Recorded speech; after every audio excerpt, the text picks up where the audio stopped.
ಲಕ್ಷ್ಮೀ ಬಾರಮ್ಮ ಬಾರಮ್ಮ ಲಕ್ಷ್ಮೀ ಬಾರಮ್ಮ.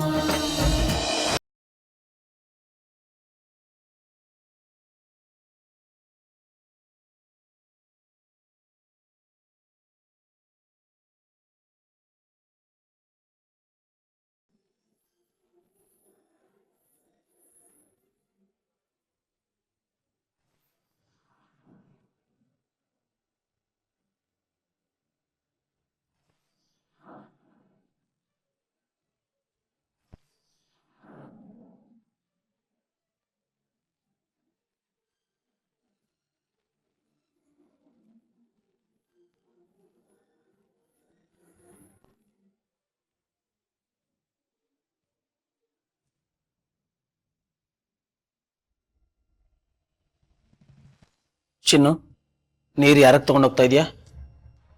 ಅಣ್ಣ, ನೀವು ಬಾವನ್ ರೂಮಲ್ಲಿ ನೀರು ಇಡೋದಕ್ಕೆ ಮರ್ತೋಗಿದ್ರಿ ಅಂತ ತಾತ ಹೇಳಿದ್ರು. ಅವರೇ ತಗೊಂಡು ಹೋಗಕ್ಕೆ ಬಂದಿದ್ರು. ನಾನೇ ನೀರು ತಗೊಂಡೋಗಿ ಇಡ್ತೀನಿ ಅಂತ ಹೇಳಿ ಅವ್ರನ್ನ ಕಳಿಸ್ದೆ. ಈಗ ನಾನು ಬಾವನ್ ರೂಮಲ್ಲಿ ನೀರು ಇಟ್ಬಿಟ್ಟು ಬರ್ತೀನಿ, ಓಕೆನಾ?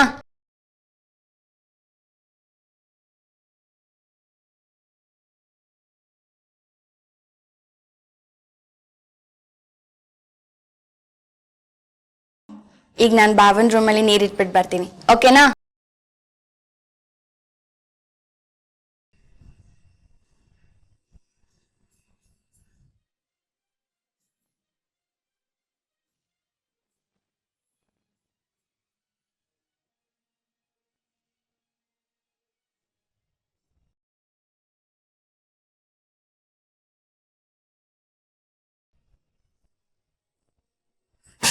ಮೋಹನ್, ಬ್ಯಾಂಗ್ಳೂರ್ ಪ್ರಾಜೆಕ್ಟ್ ಬಿಟ್ಟು ಬರೋಕ್ಕಾಗಲ್ಲ.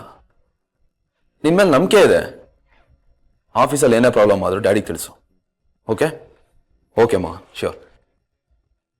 ಬಿಸಿನೆಸ್ ಇದ್ದು ಏನಿಲ್ಲ. ಒಂದು ಐಡಿಯಾ. ಹೊಸ ಪ್ರಾಜೆಕ್ಟಿಗೆ ಏನೇನು ಹ್ಯೂಮನ್ ರಿಸೋರ್ಸ್ ಬೇಕೋ ಅದ್ರ ಬಗ್ಗೆ ನೀವು ಯೋಚನೆ ಮಾಡೋಕ್ಕೆ ಶುರು ಮಾಡು. ನಾನು ನನ್ನ ಕಂಪ್ನಿ ಜವಾಬ್ದಾರಿನೆಲ್ಲ ಕುಮ್ದತ್ತೆ ಮತ್ತು ರಂಜಿತ್ಗೆ ವಹಿಸ್ಬಿಡ್ತೀನಿ. ಸಣ್ಣ ಪುಟ್ಟ ಪ್ರಾಬ್ಲಮ್ಸ್ ಇದೆ, ಅದನ್ನೆಲ್ಲ ಸೆಟ್ರೇಟ್ ಮಾಡಿ ನಾನೇ ನಿನ್ನ ಜೊತೆ ಜಾಯ್ನ್ ಆಗ್ತೀನಿ. ಪರವಾಗಿಲ್ಲ ಚಂದು, ಹೇಗಿದ್ರು ನಿನ್ನ ಆಫೀಸ್ಗೆ ಹೋಗ್ತಿದ್ಯಲ್ಲ, ನಾನು ನಿನ್ನ ಜೊತೆ ಬರ್ತೀನಿ. ನನಗೂ ನಿನ್ನ ಕಂಪ್ನಿನ ಪರಿಚಯ ಆದಂಗೆ ಆಗುತ್ತೆ. ಫ್ಯಾಂಟಾಸ್ಟಿಕ್ ಐಡಿಯಾ, ಬಂದೇ ಇರು. ಓಕೆ.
ನೀವು ನಾನು ಚಿನ್ನು ಅಂತ ನೀರು ಕೊಟ್ಟೋಗೋಣ ಅಂತ ಬಂದೆ.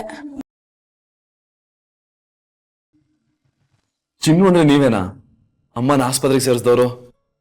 ಹೌದು, ನಾನೇಯ. ನಿಮಗೆ ಎಷ್ಟು ಥ್ಯಾಂಕ್ಸ್ ಹೇಳಬೇಕು ಅಂತಾನೆ ಗೊತ್ತಾಗ್ತಾ ಇಲ್ಲ. It is okay.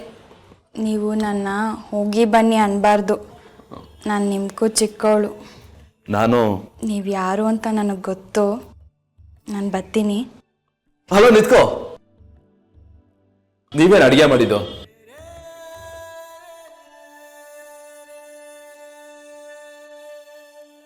ಅಷ್ಟು ಚೆನ್ನಾಗಿರೋ ಊಟ ಮಾಡಿ ಎಷ್ಟೋ ವರ್ಷನೇ ಆಯ್ತು.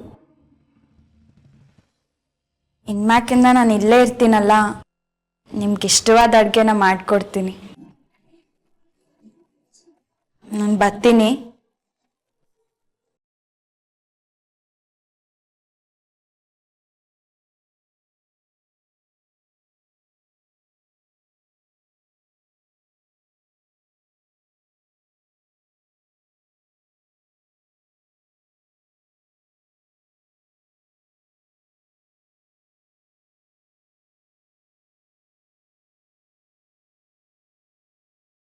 ಚಿನ್ನು,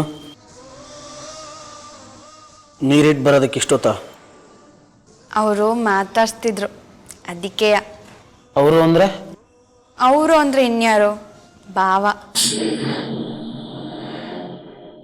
ಅಣ್ಣ, ಅವ್ರಿಗೆ ನಾನು ಮಾಡಿದ ಅಡುಗೆ ತುಂಬ ಇಷ್ಟ ಆಯ್ತಂತೆ. ರಾತ್ರಿನೂ ನೀನೇ ಅಡುಗೆ ಮಾಡ್ತೀಯ ಅಂತ ಕೇಳಿದ್ರು. ನಾನು ಹ್ಞೂ ಅಂದೆ. ಅಣ್ಣ, ಭಾವ ನೋಡೋಕೆ ಎಷ್ಟು ಚೆಂದಾಗವ್ರಲ್ಲ. ಗೊಂಬೆ ಅಕ್ಕಂಗೆ ಹೇಳಿ ಮಾಡಿಸಿದ್ ರಾಜ್ಕುಮಾರ. ಪಾಪದ ಹುಡುಗಿ ಸಿದ್ಧಾರ್ಥ ಅವ್ರನ್ನ ನೋಡಿ ಚಂದನ್ ಅಂತ ತಪ್ಪು ತಿಳ್ಕೊಂಡಿದ್ದಾಳೆ. ಅಣ್ಣ, ನಿನ್ಗೇನಾಗದೆ? ಪ್ರಶ್ನೆ ಮಾತ್ರ ಕೇಳ್ತ್ಯಾ, ಉತ್ತರ ಹೇಳಿದ್ರೆ ಕೇಳಿಸ್ಕೊಳ್ಳೋದೇ ಇಲ್ಲ. ನಂಗೆ ಗೊತ್ತು ನಿನ್ಗೇನೋ ಆಗದೆ, ಆದ್ರೆ ನನಗೆ ಮಾತ್ರ ಹೇಳಲ್ಲ ಅಲ್ಲ. ನಾನು ಸತ್ಯ ಹೇಳಿದ್ರೆ ಅದನ್ನು ತಡ್ಕೊಳ್ಳೋ ಶಕ್ತಿ ಯಾರಿಗೂ ಇಲ್ಲ. ಅದಕ್ಕೆ ಮಾತಾಡದೆ ಮೌನಕ್ಕೆ ಶರಣಾಗಿದ್ದೀನಿ. ಯಾಕಣ್ಣ, ಹುಷಾರಿಲ್ವಾ?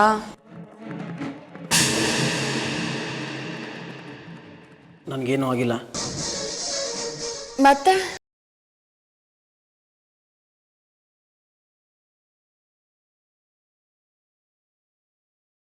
ರಾಮಣ್ಣಂಗೆ ಏನಾಯ್ತು ಅಂತಾನೆ ಗೊತ್ತಾಗ್ತಿಲ್ವಲ್ಲ.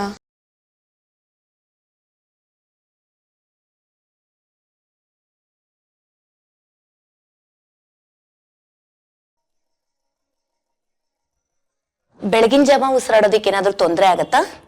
ಇಲ್ಲ ಡಾಕ್ಟರ್. ಮೆಟ್ಲು ಹತ್ತಿದ್ರೆ ಇಳಿದಾಗ ಅಥವಾ ಓಡಾಡುವಾಗ ಆಯಾಸ ಅನ್ಸುತ್ತಾ? ಮೆಟ್ಲು ಹತ್ತಕ್ಕೆ ಇಳಿಯಕ್ಕೆ ಓಡಾಡಕ್ಕೆ ಇವರೆಲ್ಲ ಬಿಟ್ರೆ ತಾನೇ ನನಗೆ ಗೊತ್ತಾಗೋದು. ಒಳ್ಳೇದೇ ಆಯ್ತು. ಈ ಹಳೆ ಮಾತ್ರೆಗಳನ್ನೆಲ್ಲ ಬಿಟ್ಬಿಡ್ತೀನಿ. ಇನ್ ಮುಂದೆ ಹೊಸ ಪ್ರಿಸ್ಕ್ರಿಪ್ಷನ್ ಬರ್ಕೊಡ್ತೀನಿ, ಅದನ್ನ ಫಾಲೋ ಅಪ್ ಮಾಡಿ. ಪಾರ್ವತಿ, ನೀವಿನ್ನೂ ಒಂದ್ ಸ್ವಲ್ಪ ದಿನ ಬೆಡ್ ರೆಸ್ಟ್ ಅಲ್ಲೇ ಇರ್ಬೇಕಾಗತ್ತೆ. ಚಂದನ್, ನಿಮ್ ತಾಯಿ ಟ್ರೀಟ್ಮೆಂಟ್ಗೆ ತುಂಬಾ ಚೆನ್ನಾಗಿ ರೆಸ್ಪಾಂಡ್ ಮಾಡ್ತಾ ಇದ್ದಾರೆ, ಅದನ್ನೇ ಕಂಟಿನ್ಯೂ ಮಾಡಿ. Okay? Okay madam.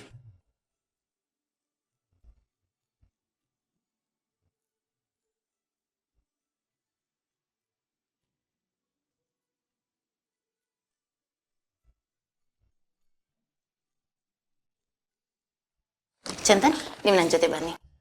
Take care.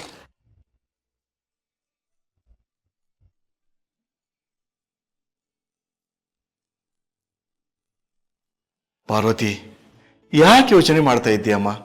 Doctor ಹೇಳಿದಾರಲ್ಲ, ನಿನ್ನ ದೇಹ ಪರಿಸ್ಥಿತಿ ಸುಧಾರಿಸ್ತಾ ಇದೆ, ಟ್ರೀಟ್ಮೆಂಟ್ಗೆ ಚೆನ್ನಾಗಿ ರೆಸ್ಪಾಂಡ್ ಮಾಡ್ತಾ ಇದೆ ಅಂತ ಹೇಳಿದಾರಲ್ಲ, ಯಾಕೆ ಯೋಚನೆ ಮಾಡ್ತಾ ಇದ್ದೀಯಾ? ಅಪ್ಪ, ಅದಕ್ಕೆ ಯಾಕೆ ಬೇಜಾರಾಗಿದ್ದಾರೆ ಅಂತ ನನಗೆ ಚೆನ್ನಾಗಿ ಗೊತ್ತು. ಡಾಕ್ಟ್ರು ಇನ್ನೂ ಸ್ವಲ್ಪ ದಿನ ಬೆಡ್ ರೆಸ್ಟ್ ಮಾಡಿ ಅಂತ ಹೇಳಿದ್ರಲ್ವಾ, ಅದಕ್ಕೆ ಬೇಜಾರಾಗಿದ್ದಾರೆ ಅಲ್ವಾ? ಅದಕ್ಕೆ ಯಾಕೆ ಬೇಸರ ಮಾಡ್ಕೋತಾ ಇದೀಯಾ ಪಾರ್ವತಿ? ನೀನು ಹುಷಾರಾಗಿರೋದಕ್ಕೆ, ನೀನು ರೆಸ್ಟ್ ತಗೋತಾ ಇರೋದಕ್ಕೆ ಕಾರಣ ಅಂತ ಡಾಕ್ಟ್ರ್ ಹೇಳಿದಾರಲ್ಲ. ನನ್ನನ್ನು ಕೇಳಿದರೆ ಡಾಕ್ಟ್ರೇ ಹೇಳಿದಾಗೆ ಕೇಳೋದೇ ಒಳ್ಳೇದು ಅಂತ ಅನಿಸ್ತಾ ಇದೆ.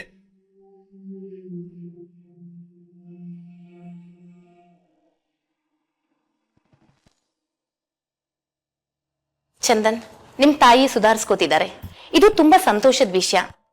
ಆದ್ರೆ ನಾನೊಂದು ಮಾತು ನಿಮ್ಗೆ ಹೇಳಲೇಬೇಕು. ನಾನು ಅವ್ರನ್ನ ತುಂಬಾ ವರ್ಷಗಳಿಂದ ಗಮನಿಸ್ತಾ ಇದ್ದೀನಿ. She is very emotional. ಒಂದ್ ಸಣ್ಣ ವಿಚಾರನೂ ಅವ್ರು ತುಂಬಾ ಗಂಭೀರವಾಗಿ ತಗೋತಾರೆ. ಹೌದು ಮೇಡಮ್, ಸರಿ ಹೇಳ್ತಿದ್ದೀರಾ. ನಾನು ಅದನ್ನ ಗಮನಿಸಿದ್ದೀನಿ. ಅವ್ರಿಗೆ ಯಾವಾಗ ಅಸ್ತಮಾ ಅಟ್ಯಾಕ್ ಆಗಿದೆಯೋ ಅದ್ರ ಹಿಂದೆ ಎಮೋಷನಲ್ ಡಿಸ್ಟರ್ಬೆನ್ಸಸ್ ಇದೆ. ಅವ್ರ ಮನ್ಸಿಗೆ ಆಗದೆ ಇರೋ ಯಾವ್ದಾದ್ರೂ ಕೆಲಸ ನಡೆದ್ರೆ, ದುಃಖ ಆಗ್ಲಿ ಸಂತೋಷ ಆಗ್ಲಿ, ಅವ್ರು ತುಂಬಾ ಭಾವಕರಾದಾಗೆಲ್ಲ ಈ ರೀತಿ ಅಸ್ತಮಾ ಅಟ್ಯಾಕ್ ಆಗಿರೋದನ್ನ ನಾನು ಗಮನಿಸಿದ್ದೀನಿ. ಅವ್ರ ಮನ್ಸು ತೀರಾ ಒತ್ತಡಕ್ಕೊಳಗಾದಾಗ್ಲೂ ಈ ರೀತಿ ಆಗಿರೋದನ್ನ ನಾನು ನೋಡಿದ್ದೀನಿ. ಸೊ ನೀವು ಮುಂದೆ ಈ ರೀತಿ ಆಗದೆ ಇರೋ ತರ ಎಚ್ಚರ ವಹಿಸ್ಬೇಕು. ಸರಿ ಮೇಡಮ್, ಗ್ಯಾರಂಟಿ ನೀವು ಹೇಳಿದ್ದನ್ನೆಲ್ಲ ಫಾಲೋ ಮಾಡ್ತೀನಿ. ಓಕೆ ದೆನ್, ನಾನು ಬರ್ತೀನಿ. Take care of her. Thanks ಎಲ್ಲ. ಡಾಕ್ಟ್ರ್ ಹೇಳ್ದಾಗೆ ಅಮ್ಮನಿಗೆ ಪ್ರತಿ ಸಲ ಅಸ್ತಮಾ ಅಟ್ಯಾಕ್ ಆದಾಗ್ಲೂ ಅದ್ರ ಹಿಂದೆ ದುಃಖ ಅಥವಾ ಸಂತೋಷ ಏನಾದ್ರೂ ಇದ್ದೇ ಇರ್ತಿತ್ತು. ಅಂದ್ರೆ ಈ ಸಲ ಅಟ್ಯಾಕ್ ಆದಾಗ ಅಮ್ಮ ಎಂಗೇಜ್ಮೆಂಟ್ ಹಾಲ್ನಿಂದ ಹೊರಗೆ ಬಂದಿದ್ರು. ಅಂದ್ರೆ ಎಂಗೇಜ್ಮೆಂಟ್ ಹಾಲ್ನಲ್ಲಿ ಏನೋ ನಡೆದಿದೆ. ಅಮ್ಮನಿಗೆ ಸಂತೋಷ ಆಗದಿದ್ರೆ ಅಲ್ಲೇ ಉಳಿದಿರ್ತಿದ್ರು. ಬಟ್ ಹೊರಗೆ ಬಂದಿದ್ದಾರೆ ಅಂದ್ರೆ ಏನೋ ನಡೆದಿದೆ. ಯಾರೋ ಆಡಬಾರ್ದು ಮಾತನ್ನ ಆಡಿರಬಹುದು. ಅವತ್ತು ಹಾಸ್ಪಿಟಲ್ನಲ್ಲಿ ಇದ್ರ ಬಗ್ಗೆ ಎಲ್ಲರನ್ನೂ ವಿಚಾರಿಸ್ದೆ, ಆದರೆ ಯಾರೂ ಸರಿಯಾಗಿ ಉತ್ತರ ಕೊಡ್ಲಿಲ್ಲ. ಏನೋ ಆಗಿದೆ, ಮೊದಲು ಅಮ್ಮ ಚೇತರಿಸ್ಕೊಳ್ಳಿ, ಆಮೇಲೆ ವಿಚಾರಿಸಿದ್ರಾಯ್ತು.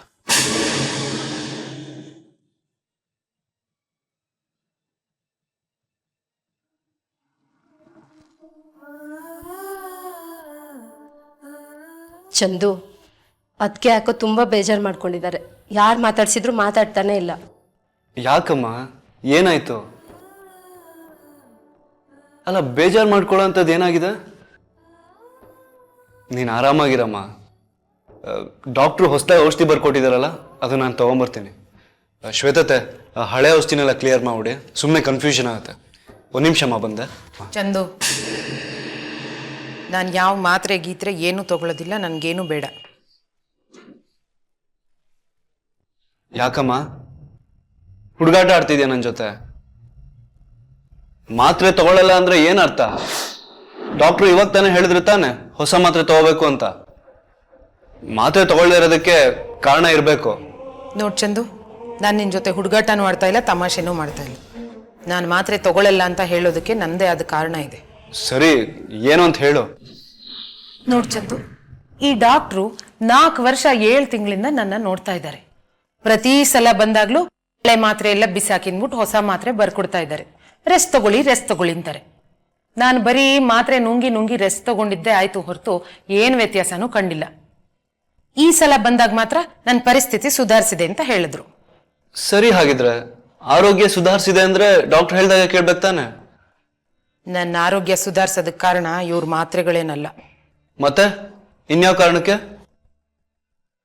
ನಮ್ಮ ಮನೆಗೆ ಚಿನ್ನು ಬಂದಿರೋ ಕಾರಣಕ್ಕೆ.